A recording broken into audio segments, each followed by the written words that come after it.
Spiders, on the other hand, make their webs with threads from their own bodies.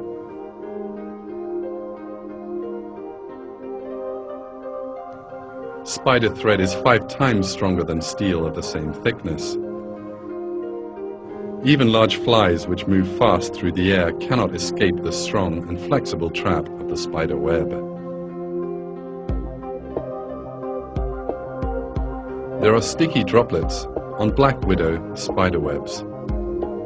It is impossible for prey caught in these webs to free themselves.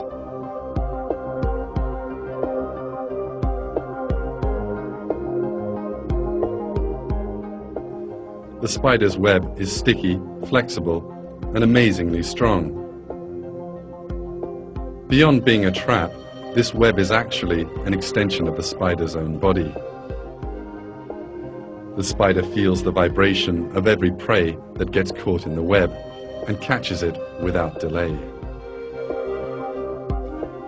The web is produced in the spider's hindquarters. It pulls the thread produced by a special organ with its legs. The sticky droplets on the surface of the thread are actually small bunches of thread. These open out when necessary and the web easily stretches.